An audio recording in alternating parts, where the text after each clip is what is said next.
उत्पत्ति धावन या धोने से मानी जाती है। धोबी समाज के लोग भारत के कई प्रांतों में आर्यों के आक्रमण से पहले से रहते चले आए हैं।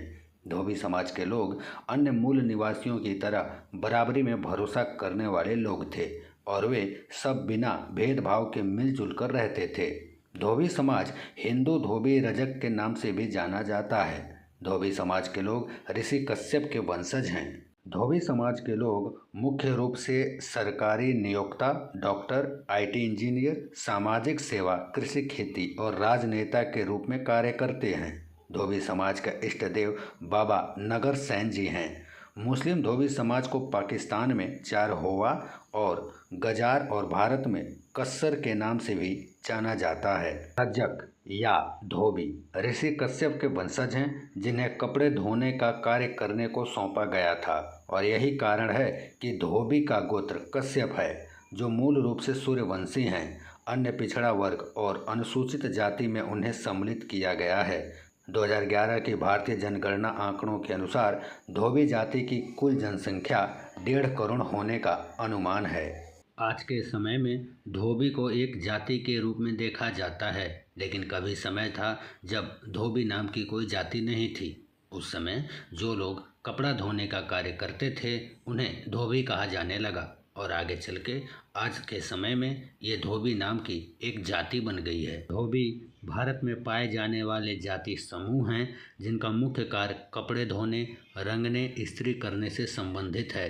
इन्हें भारत के अलग अलग राज्यों में अलग अलग नामों जैसे बरैठा, वर्मा, कनौजिया, राव, सिन्हा, माथुर, मुकेरिया, वन्नर, मांदीवाला, वरुण, अगसार, पारित, श्रीवास, दिवाकर, रजक, चकली, राजाकुला, वेलुतदार, एकली, सेठी, चौधरी, मरेठिया और बहुत से नामों से जाना जाता है।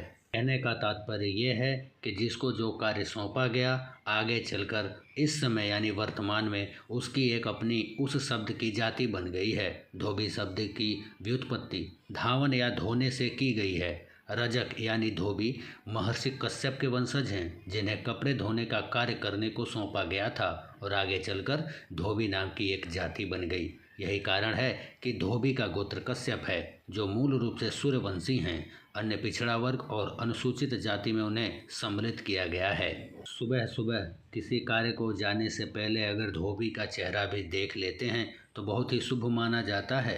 सोमवती अमावस्या में सोमा धोबिन की पूजा की जाती है। संगीत की महान देवी बन्नौ देवी धोबिन थी। भगवान श्री कृष्ण ने स्वयं धोबी से धोबा पछाड़ सीखा था। उसके बाद उन्होंने कंस का वध किया था। रजक राजा हर्षवर्धन जो कि धोबी थे, रजक संत रजक ऋषि जो कि धोबी थे। धोबी पछाड़ नाम धोबी के नाम पर ही पड़ा है। देश पर कुर्बान घूलिया धोबी थी। माची देव भी धोबी थी। नगर सैन बाबा धोबी थे।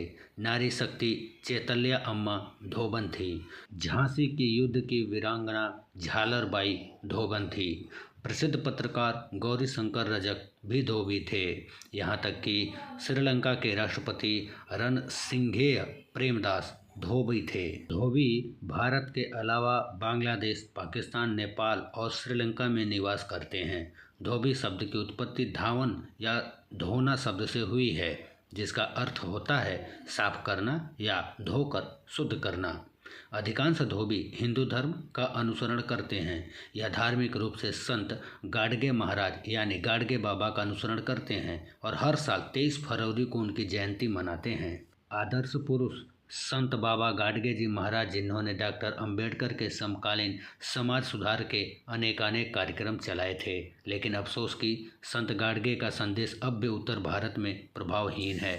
जब ब्रिटिश शासन के दौरान जलियांवाला बाग हत्याकांड हुआ था, तब जलियांवाला बाग हत्याकांड में धोबी समाज के नथु धोबी का योगदान बहुत ही महत्वपूर्ण रहा है। भारत में धोबी समाज सभी राज्यों, सभी जिलों में निवास करता है।